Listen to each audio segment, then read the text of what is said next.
and welcome to the Wargaming.net League North American World of Tanks Season 2 Qualifier number 2. I am Ben, Mr. Bitter Nickel, joined on set by David Nagatron Williams of Fulcrum Gaming. Welcome, David, and thank you for joining me today. Always a pleasure to be here.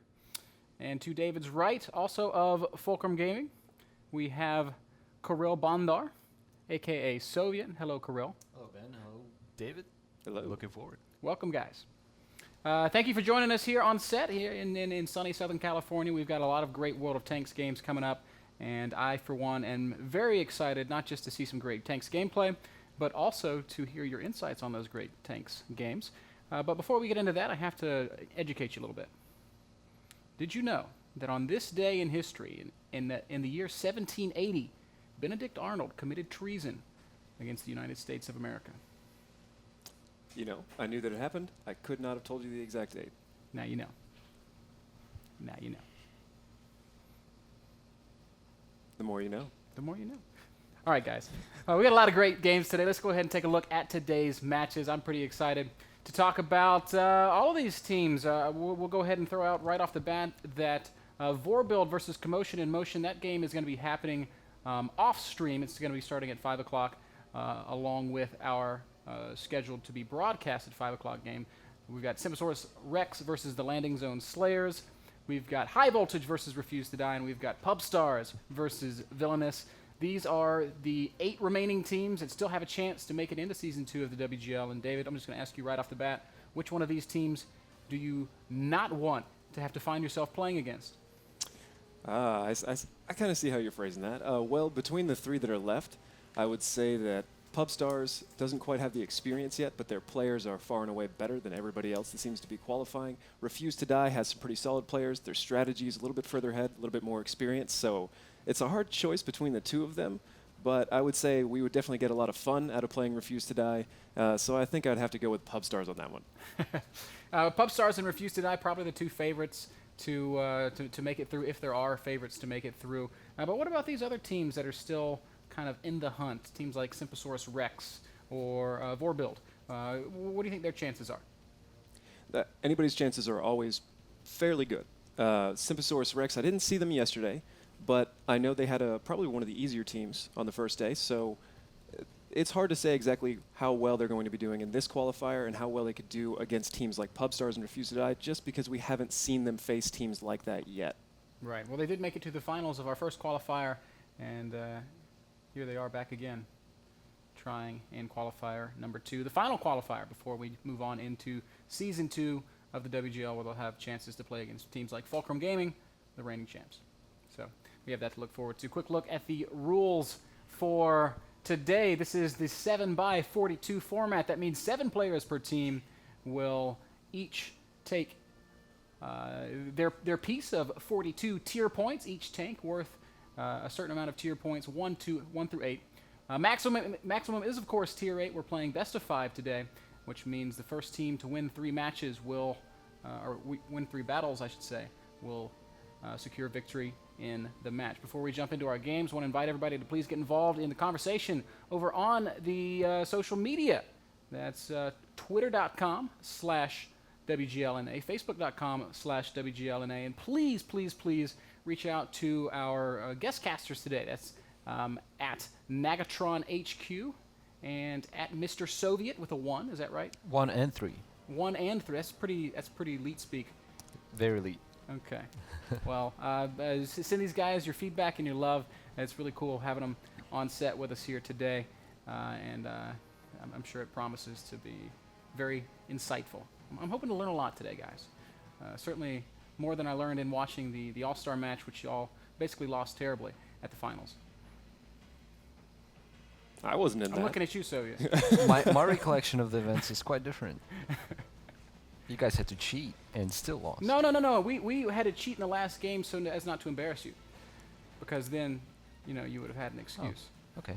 Understand. I see how it goes. I'm just playing, of course.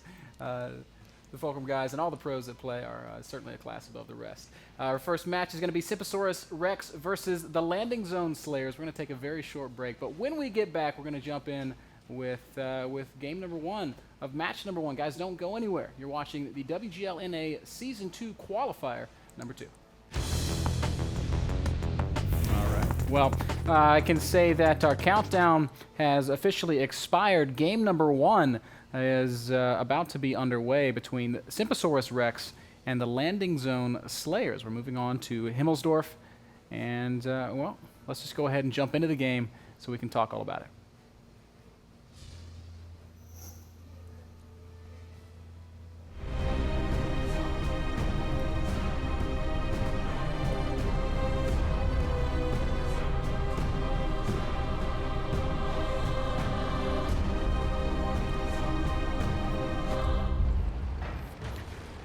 Okay, gentlemen, here we go. WGLNA Season 2 Qualifier 2, Simposaurus Rex versus the Landing Zone Slayers.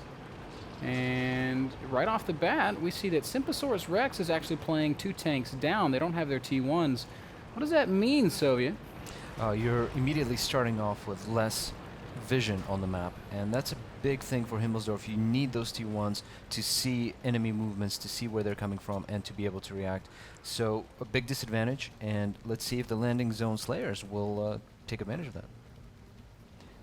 Well, we see what to me looks like pretty passive positioning right now out of Simposaurus Rex. They have just immediately sat up on this this 1, 2, 3 ABC corner in the northern side of Himmelsdorf. So what do you make of that? Oh, David, we've already got a push coming. If that's the case, it's about to get serious. There are 5 IS-3s, or what I like to call the IS-15, as of Thursday, barreling down the 2-line right now in one solid formation. One volley from those guys is going to dust any tank they shoot. So it's all going to come down to focus fire and sharing hit points. And surprise, surprise, here comes the entirety of the Landing Zone Slayers, but right off the bat, Lone Wolf steps out too far, and his IS-3 gets destroyed.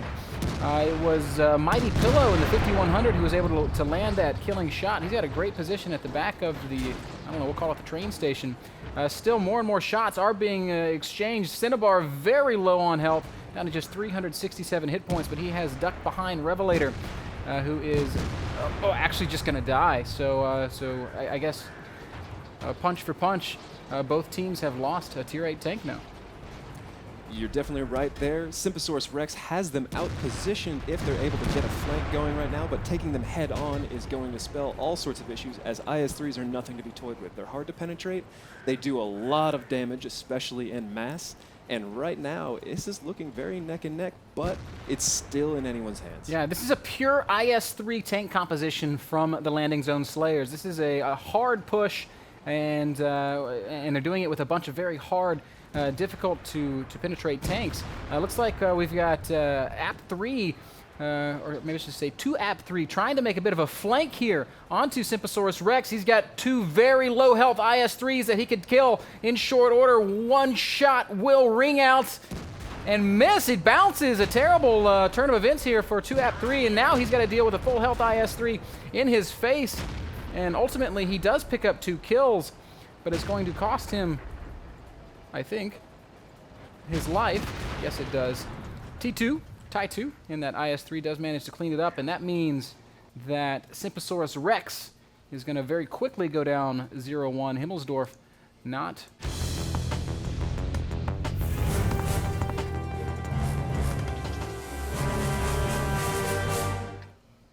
Nagatron is almost like the Landing Zone Slayers were listening to you. They dropped 1 IS-3 for a 5100, and they kept all the rest. Whereas Simposaurus Rex has a similar lineup. They have 2 5100s, and the rest are IS-3s. So what are you feeling when you look at these tank compositions and when you consider the initial movement we're seeing out of these 2 teams? Well, most importantly, you brought the 5100, but it's very, very important that he's actually at his computer. Joe Hells here is not moving whatsoever, so that's a huge problem for Landing Zone Slayers. However, it's unlikely that Simposaurus Rex knows this unless they bring up the menu and see that he hasn't connected yet, perhaps. But if he is there, then they could just push directly on top of this and get favorable engagement right off the bat. We've had a T1 spotted, so... Oh, he's back. He's back. Okay, so he's back. So all is well in the land of the Landing Zone Slayers. Now, if they wanted to do a really aggressive, fast push, they've now kind of lost that opportunity due to that initial disconnect. But he is back in action, and they're now putting the pieces back together. We'll see what they do try to muster. It looks like Simposaurus Rex is actually taking a little bit more of an aggressive stance this time, starting to move up the eastern side of the map. Right now they're still certainly on the Simposaurus half of the map, but this is maybe the only time I've ever seen Insk played and no one has gone to the blocks. It's not completely uncommon, but usually if you don't go there, you have to be pushing someplace else rather quickly, unless you subscribe to what the Russian casters like to call the Philippine strategy, which is where you just sit in the bottom right-hand corner of the map and don't really move too much. But it looks like landing zone slayers have kind of guessed that maybe is the case, or they are maybe just deciding that the east side is where they want to go anyways. They've got 4 IS-3s heading over there, 150-100 going along the outside. Looks like he's headed to the 0 line to create kind of a crossfire effect. This is probably going to go ahead directly into what Simps set up for, but if they do it correctly with 4 IS-3s and such close proximity, it'll pay out. We'll see how it does end up working out, as at the moment it looks almost as if the landing zone slayers is going to push right into this position that Simposaurus Rex has decided to defend, and this is exactly what Simposaurus Rex is doing. They move to the eastern side of the map, and they have sort of locked themselves into a defensive position. Revelator and Adeptus Arcanus both reverse angling and kind of controlling this. We'll call it the lumberyard. That's what we call it. Mighty Pillow and his T1 trying to spot for any movement along the east side. He's been spotted himself. He has been spotted. I don't think he's done any spotting, though. He doesn't actually see anything. So he might not be too long to this world. Will that 5100 take a shot? It looks like no. Not willing to waste a shell on the T1. That's usually a good choice with autoloaders. It's not a good idea to waste shots. In the event that you're on the opposing team and you see multiple shots come in from something you know is an autoloader, usually that's what you push, because even if they have a favorable position, they're missing some shells. Right. Those IS-3s probably could have had some sort of angle on them unless a building is in the way. It's strange the way the 0 line on Ensk works. It's raised, but it's kind of angled, so they may have been able to take some sort of shot, but it's just too hard to say. It looks like both of these teams are content to kind of stay stagnant. Yeah. Soviet, what do you make of these positions and what's gone on so far? I'm really surprised the landing zones are not pushing that T1. Oh, just like they're starting to do right now, the T1 down the city to see what's going on in the city and perhaps taking that intelligence to their advantage and maybe repositioning. And it looks like actually they're just doing just that. So they are going to make a move here, and I like what I'm seeing. It's movement, and we like to praise good movement here at the WGL, because that's often what leads to championships. And I can say that because I'm sitting next to a couple of champions. So Simposaurus Rex, on the other hand, still feels like this is the place to be, just south of the lumberyard, and it's a cool place. They got some trees and some buildings to hide behind. Aegis is sweeping around here, 2-3 line with his T1. He's clearing out all these blocks, making sure nothing is there. This is actually a very smart move by landing zone slayers. They have isolated the entire half of the map, the left half of the map. They know that nobody is here. They're going to take all of their tanks and push them right down the 5-6 line, try and get in cap, and just repel Simposaurus Rex when they try to come back. But given the position Simposaurus Rex are in, that's going to be a very hard-fought battle. Those trains are an illusion. You think they're cover, but there are plenty of places to shoot underneath them. Fortunately, for the landing zone slayers, they're mostly IS-3s, and they are low enough to fire under those. So against multiple 5100s, they do have slightly better angles, but it's going to very heavily depend on where Simposaurus Rex decides to position their tanks. Plenty of holes to shoot through, but more importantly, plenty of holes to see through. So, so a push down that line is not necessarily going to be invisible. That said, we are still seeing that push. Still no spots for Simposaurus Rex. They have no idea that this is happening, and we're going to see cap initiating any second now. Simposaurus Rex also sending Mighty Pillow forward to perhaps initiate some counter cap. There's the first spot. So it is official. There is a blue tank on the red side of the map. Now what is Simposaurus Rex going to do about it? Their best option is to take advantage of a little bit of the tracks. You can see there is an opening there at G7. Uh-oh, surprise. IS-3s are here, and huge shots ring out. 2AP3 and Worst Player both immediately losing half of their total health pools. And those are the 5100s that are being focused down. It's going to make it very difficult for Simposaurus Rex to return fire now.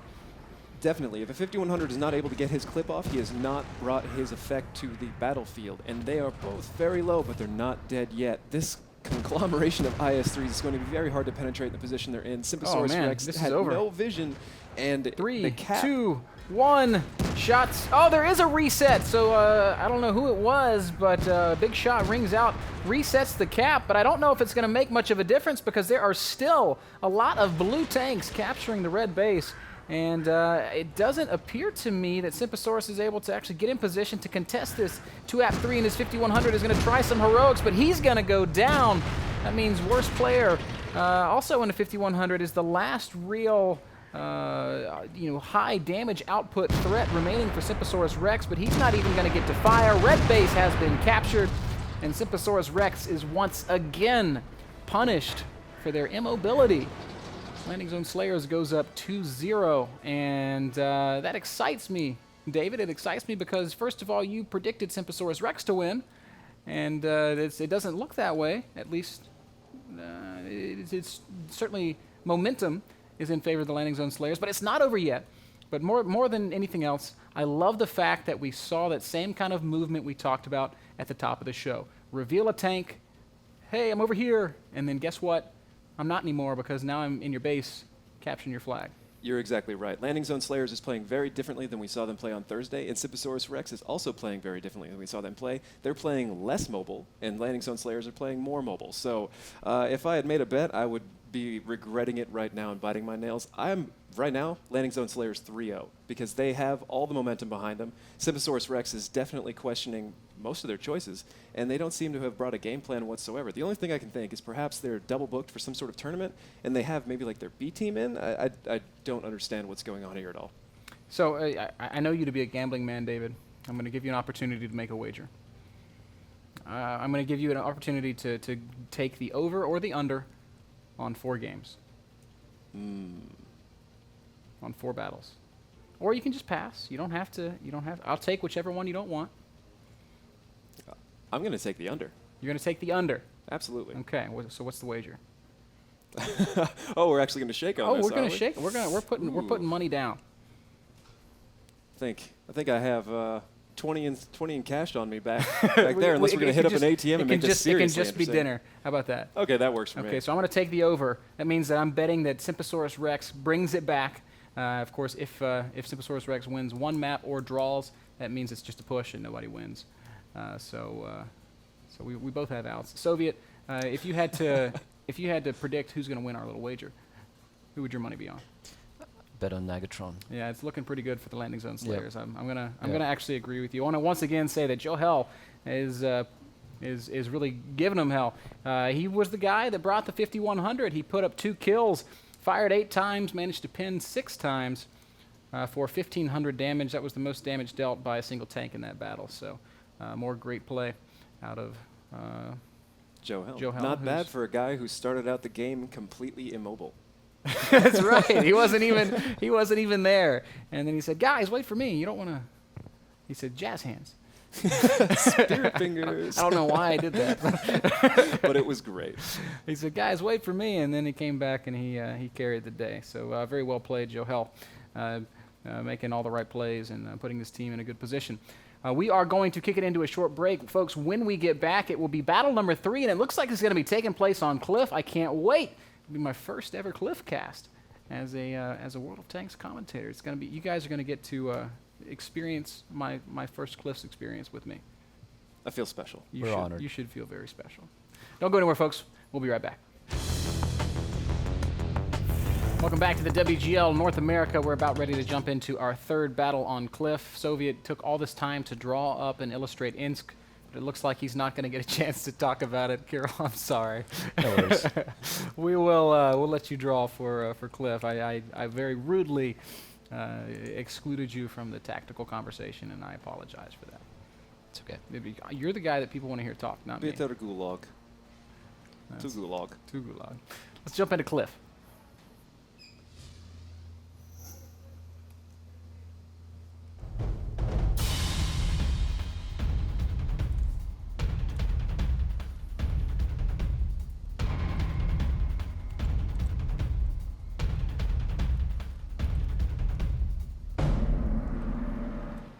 Okay, gentlemen, here we go. More of the same for the landing zone slayers, with the exception of 1390 this time. So it's 3 IS-3s, a 1390, and that 5100. And a very strange lineup for Simposaurus Rex. They have brought no two of the same tanks. There's a T-32, a Pershing, a T-69, a 1390, and a WZ-132. It is a marriage of nations and of tanks. And Return of the variety pack. exactly, a potpourri, one might say. And we're seeing a pretty aggressive push here out of Simposaurus Rex, at least in theory. They're pushing right out into the middle of the map, controlling that sensor, and have already done some good spotting. A couple shots ringing out, but no damage has been dealt yet. That's a couple shots out of Simposaurus Rex's autoloader, which is possibly going to be an issue, but a 69 reloads pretty quickly, so unless landing zone slayers drive directly over that hill right now, it's not going to make a difference. Samisa and his 1390 is actually doing a great job spotting. They definitely have a solid amount of intel to make decisions, but with those IS-3s, it's going to be very hard to cross the plains, but once they do and create that contact, it is going to be brutal. However, with the amount of American tanks on Simposaurus Rex, if the fight takes place in any place with hills, it's going to be in the favor of Rex, as they have greater depression overall. And a lot more freedom.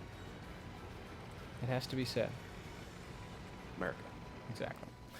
Cinnabar on that WZ-132 is trying to get a shot off on Lord Ricky, but I think it bounces, and Ricky's just laughing that one off. David, while we were at break, we were talking about the 110 versus the IS-3, and I want to ask you if you want to make another wager. Oh, man. Whether... go ahead. Make your wager. So my wager Make is your wager. I bet that the 110 has a higher peak potential alpha than the IS-3, as we see Adeptus Arcanus and the T-69 taking some fire, and I think that's from these IS-3s tucked away in the corner. He dropped down to 822 hit points. So David, I'll bet you another dinner that the 110 has more damage output, or the higher peak damage than the IS-3. I'll take that again. I'm going to go ahead and say that they are the same. The only differences between the 110 and the IS-3, as far as I know, are a slightly different armor configuration and 20 meters of view range. The cannons should be relatively the same, So different ammunition, So different you're pen. going to owe me 2 dinners. That's great. I'm not going to have to pay for a meal for the rest of your time here. Well, if I'd known they were going to bring IS-3s to Cliffs, I may have voted for a pass. We see some more movement here out of Simposaurus Rex. Cinnabar dropping down to the low ground is going to try and kill this this T1 that he knows pushed up, and he has found him. Eggless is now a non-factor in this game. Cinnabar takes him out. Meanwhile, this T-69 up on the cliff, still with 822 hit points, hasn't taken any more damage. He's got a really tough time getting a position on Samisa in that 1390. That's because the T-69 doesn't have the same great gun depression as some of the other American tanks, right? It has pretty solid gun depression. I don't think it has as much as the Pershing or the T-32, but it's very, very close. It's certainly better than anything that is on the landing zone slayer side. We will we'll have to continue to wait and see if he can get any shots off. Right now he's looking in the wrong direction. What are you looking at, Adeptus Arcanus? It's hard to say what's going on here much at all. It looks like Rex must be lining something up. Hopefully they are. Tanks over there in the E3 area by that hill, which we covered on Thursday, is often called the donut, are a huge, huge advantage. Cinnabar and his 132 is going to be the main impetus to crack this whole situation. If Revelator, 2AP3, and Adeptus Arcanus came over at the same time with that 132 spotting from the side, they would be able to melt pretty much anything given their current positions. Revelator looks like he's trying to get shots off on these 2 IS-3s. That's Karkajau and Taitu. I hope I'm saying those names correctly. But those 2 Soviet tanks are nice and tucked away. It's hard to ding them up. Right, Soviet? Incorrect use of the Soviet IS-3. You need to assault with the IS-3 instead. They're playing very defensively, so I'm not a subscriber to their strategy. There's clearly been alterations made to these IS-3s, as proper IS-3s have no brakes. Samisa on that hill still doing a great job of spotting and of avoiding any real damage. He's been able to light up this Pershing and the T-69 multiple times by proxy.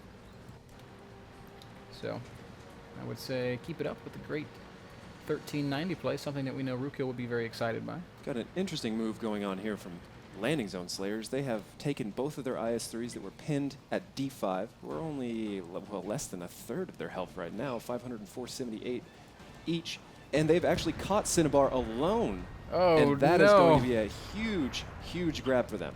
This is more great movement out of the landing zone slayers, and Cinnabar trying to run for his life. His tank should be faster, but he's stuck, and he's gonna go down. Mighty Pillow on the high ground trying to return some fire, but he too is taking some damage, and honestly hasn't been able to really do any damage in return. He's got to make those count. He absolutely has to make those count. He had 3 shots on Karkajau. He definitely could have dropped him, but one was a miss, I believe. One pen for damage, and the other hit his track. So that is a serious problem.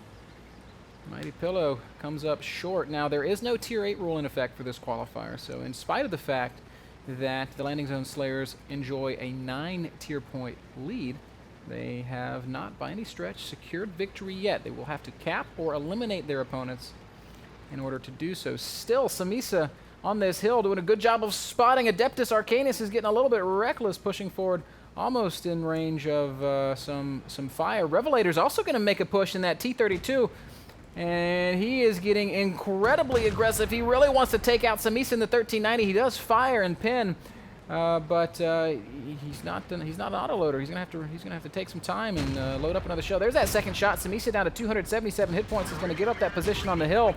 Revelator down to 664 hit points. The T-69 comes over though and takes out Samisa. So finally, Simposaurus Rex putting together a good little push. Karkajau and Taitu are coming in behind Mighty Pillow and 2AP3, trying to crawl up the mountain there at F3. It is a good way to get up there, but it seems to be a little bit late as Simposaurus Rex has taken out the rest of their team. That movement started out great, a little bit of hesitation, and all of a sudden it goes the other way. You've left 3 tanks isolated, and Simposaurus Rex knew it. They lost Cinnabar, but as soon as Mighty Pillow had his clip back, game over. Mighty Pillow and Adeptus on the hunt for these IS-3s. They are no doubt making tracks for the cap. At least that's what they're thinking. I don't think they're going to find them over there, though, are they, David? Nope, they are still sitting down there at F2, and we have found them with the T-60. Oh, the Pershing, sorry. Pershing has located the IS-3s and will manage to rattle off a couple of shots. T2 gets blasted for a couple hundred hit points. He's down to 234. Karkajau also at 271. Both these IS-3s very low. One of them's going to go ahead and go down. Good play by 2AP3 in that Pershing. Karkajau makes a smart move here. I mean, it's obviously over already, but instead of going directly to the cap and kind of panicking about the points, which most people do, he recognizes that if I go there, 2AP3 is going to come in directly behind me, and I'm dead anyways, so I have to increase this, I have to make this engagement happen now and hopefully win it, but a Pershing at that hit points versus a IS-3, the odds are not looking good, especially when you hit more dirt than tank. A couple of missed shots by both these players, but I think it will be just a matter of time. There it is, the final shot on the IS-3, and it's going to be GG here as Simposaurus Rex will cap it out, securing victory, making the score in the series 1-2, and meaning that I will not have to buy dinner for Nagatron. All I can hope for now is either a draw or another win for Landing Zone Slayers, because that's the only way to get out, right? Nagatron, never bet against somebody that's as much of a degenerate gambler as I am. That's all right. With my superior craps table betting, I will be able to pay for this dinner no problem. 2AP3 in that Pershing. This is probably the best Pershing performance I've ever seen. 15 shots fired, 12 of them managed to get through the hole for 2,828 total damage. Excellent play there in that scrappy little medium tank, and had a big hand in getting Simposaurus Rex on the board. Soviet, I see you very meticulously setting up your map. Yep. Just so that you can tell us everything that happened. And I'm excited to see what you've got in store for us. That was roughly what, an 8-minute game? Something 8-9, something like that. It was very methodical. It wasn't slow. It was just methodical. There was lots of things happening, but there was not lots and lots of things happening. It certainly wasn't stagnant. Exactly. Give it that much. That's probably the best way to put it. Soviet, what did you see? All right, so Cliff, a very interesting map, a new map for WGLNA, and the donut is this area that David was referring to, and it's a central point on this map. This is very important to control. With light tanks, if you're able to run up from the south into the donut or from the north into the donut, you control the map. You control the flow of it. You can either flex down off of the hill or back into a defensive posture over your base, overlooking your base. Anyways, what the landing zones did is they brought a very heavy lineup to cliff. That's something that you don't do. That's their, let's say, first mistake.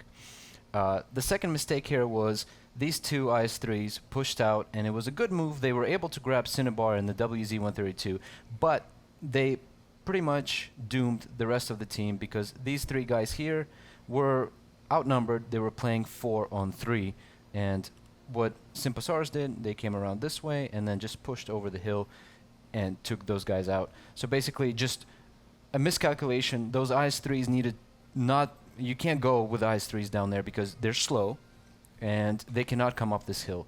You can come up with lighter tanks, but the IS-3s are so bulky, so big, you just can't do it. They weren't able to support their team while they're being pushed, and there goes the game. Had those IS-3s done more than just pick off Cinnabar, what if they had continued pushing forward very aggressively? Do you think that would have changed the pace of the game at all? Absolutely. I think if they were able to push those IS-3s with a T1 onto the base, and they would be able to cover the T1 while the engagement is going on, not too late, while the engagement is going on, you could have bought yourself some time to cap out the base. Instead, they tried to support the team, go up that hill, and they couldn't make it. It just doesn't work. The IS-3 is too bulky, too slow. You need way too much power to get up that hill and too much time, which they didn't have. Tough. And we are being hustled here. Ben we is... have yet to see. Okay. I'm now up 1 dinner, right? I think so, right? It's... Yeah. No, on the 110 bet. Oh, on the 110 bet? Yeah. So did you check the numbers? I didn't check the numbers yet. Soviet's We'll check the gonna numbers. confirm that I am up 1 dinner. This would Real quick. this would blow my mind completely, I swear. We're all gonna just wait with bated breath. We're not going anywhere until we know if Nagatron owes me a meal. Chat, go ahead and throw your guess out there. Which one has the higher alpha damage between the IS-3 and the 110? My vote, or my bet, so far, is that they are the same. And Mr. Bitter here believes that the 110 is higher. And unless this happened very, very recently, or I am losing my mind, I'm pretty sure that I have guaranteed that we may have a stalemate on dinners. And the IS-3 does have higher alpha. The IS-3 has higher alpha. Yep. No. You must be You're reading looking at that the wrong wrong. gun. 465. The 110 has 465. The IS-3 has 480. Really? let Because me- those numbers both sound wrong to me. So, well, you know what? We're gonna just have to take a short break, and when we get back, we will have the actual answers, and if not, I will call my friends at Wargaming and push for a patch. There may be some Soviet bias going on. Short break. We'll be back with battle number 3 and a wager winner. Don't go anywhere. Welcome back to the desk. We still don't know who's won this bet. Soviets talking nonsense, saying that it's the same, but that's not possible. It's just not possible. Well, If it were higher, we definitely would have been using 110s a long time ago. that's probably very true. So either somebody has failed me horribly. Or I'm just a fool for betting against the pros. So, I think the latter is the most likely. Guys, we're moving on to Ruinberg for our next battle. With it looks like it's going to be the landing zone Slayers taking Ruinberg south. So, what does that mean to you guys? Because I think south is the easiest position to push from, but that's just my. It is, my newbie opinion. in some ways. It's easier to push the city from the south. It's easier to push the field from the north. So the big thing with the south is if you have the spare T1s, you can go up north and cap, and you don't have to worry about your own base because you can see it. This is kind of a hard map for Rex if they don't have their T1 yet, because you absolutely need them on maps like this. Himmelsdorf, they can kind of get away with it on cliffs, which is why I thought that was a great choice in their hands. And I'm kind of confused about this, because after winning on a map like cliffs against a team like this, I would have taken him to like Prohorovka or Steps or something like that. Sorry, Soviet. Don't cringe too hard. Prohorovka. Prohorovka. How good was mine? Prokhrovka. That's what I said, Okay. right? Yeah. No. No, You say it again? not really. Prokhrovka. Why do you say it so fast? That's you put the emphasis on the first part of the word. Prokhrovka. So the Prokhrovka. second. See, he's born there. It's like it's cheating. It's like me asking you how to spell Worcester, Massachusetts. Yeah, we'll come back to that. W-O-R-C-E-S-T-E-R. Ooh, Boom. man's got it. America. America. Soviet is not impressed. If you guys had seen his face, he was not impressed at all. Ruenberg is kicking off, guys. Let's go ahead and jump into game for our fourth and potentially final battle in this, our first match.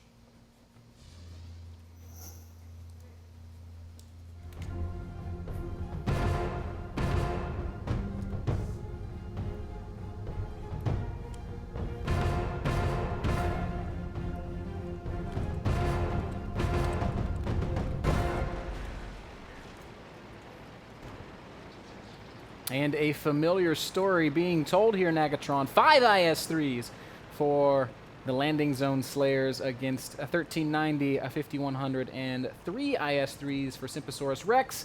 And this is almost a tactical counter to themselves for Simposaurus Rex. They're taking the field, and we can see that the landing zone slayers are making a very fast cap push through the city. That's exactly what they need to be doing. But this, you might as well have put this entire thing on a billboard. If Rex doesn't see this coming, they must be blind. 5 IS-3s from the south. They're immediately going to push over there. They're going to try to take that cap, reverse angle, so they're going to position their tanks diagonally back off of each other's rears so that they take less damage overall. Trying to round that corner, coming back to defend your cap against that many 122s is going to get you absolutely annihilated. They're bringing a T1 with them to perform the exact same thing they did on Ensk, tuck him in the back, forcing Rex to come back fast. If Rex doesn't get this intel as quickly as possible, it is going to be incredibly hard for them to win this. Rex really positioned their T1 in an awkward spot, too. They're going to spot the cap before it initiates, but just barely, as the spotting T1 is in A7. Oh, dear. That is not a good position. Has he seen them yet? He hasn't even seen them yet. Cap's already started, and they still don't see him. They have no idea. That's worst player in A, and he's blocking himself with bushes. Now he sees Joe Helt in the IS-3, and now he's dead. And they're crossing with that IS-3. If he can get to those buildings without taking too much fire, he's going to have a crossfire on the guys coming back. They have 15 seconds. This is looking utterly terrible for Simposaurus Rex. Oh, dear. Joe Helt does succeed in setting up that crossfire, and it's Adeptus Arcanus who's going to try and get a reset. He's got 3 seconds to do it. 2 seconds, 1 second. And he does manage to land the reset, but all he's done is buy some time.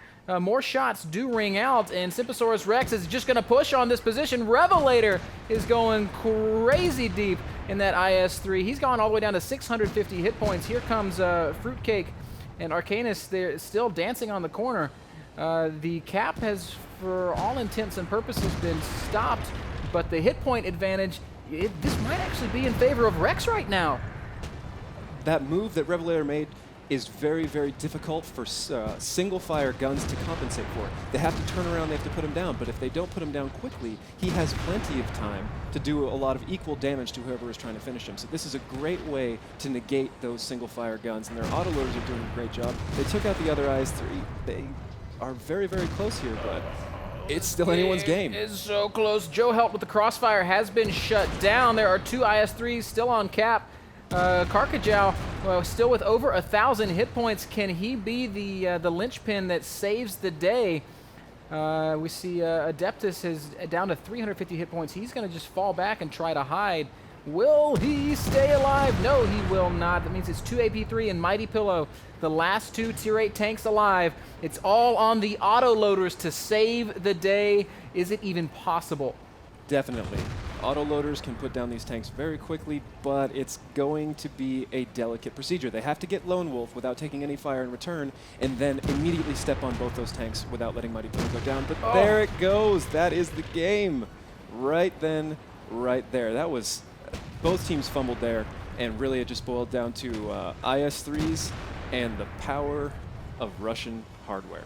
Man, awesome play from the landing zone slayers, just taking advantage of those very beefy, heavy tanks and being, I guess, very fortunate in the strategy that Rex chose. Simposaurus Rex takes the Delta Village, doesn't spot the cap until it has begun, and then they're truly forced to attack into a very fortified landing zone Slayers team, and that is not an easy push to make. Had Slayers stacked up their tanks slightly better, that would have been even more difficult to break out. But unfortunately for them, they had their tanks kind of fanned out on that corner instead of stacked up in what we call echelon or reverse echelon in that situation.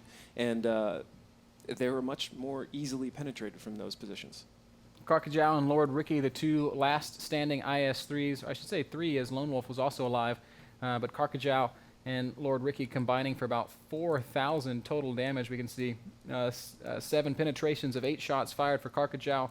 Lord Ricky, the exact same, fired 8 times. Well, not the exact same, fired 8 times and pinned 6. But the difference in damage only about 100 hit points. So that makes it official. Simposaurus Rex has been eliminated from this qualifier, and the Landing Zone Slayers will move on to tomorrow, where they will play for, well, it's not quite the championship, but it's a championship of sorts. Entry into the WGLNA Season 2. And I want to ask you, David, what do you make of this team after watching these 4 battles? Definitely better than we've seen them play before. Those final moments there, definitely Cliffs was a little bit suspect. And the way they position their tanks on Ruinberg, they show a lot of promise, but they have some rough edges they need to polish up. If they're able to do that, and Pubstars is having kind of a bad day, or they're having some of those mistakes themselves, then it's definitely an equal match. But Pubstars is loaded, and I believe that's who they're going to be playing, which is why I'm saying this. Pubstars is loaded with players who are used to performing properly, positioning their tanks properly. And if they don't play perfectly against them, it's going to be a long uphill battle. Soviet, what did you see on Ruinberg? Well, on Ruinberg, we saw what we expected from them. They brought a very heavy lineup, 5 IS-3s, rushed up from their base all the way through and got on cap. Poor positioning from Simposaurus Rex, not spotting them early enough with a proper position. And what I'm talking about is like somewhere here, for example, or bushes here. You can look all the way down to these points on the map, and you can see that early push, and that gives you plenty of time to come back from, let's say, Delta Village and defend your cap. Instead, they lost a little bit of time. That might have accumulated and cost them the game in the long run. So they come in, and we saw Revelator, I believe, came in and turned the turrets of the IS-3s. The Landing Zone Slayers, once again, we're seeing a bit of a poor hit point balancing between them. They once again had tanks go down while there's other tanks that are almost full.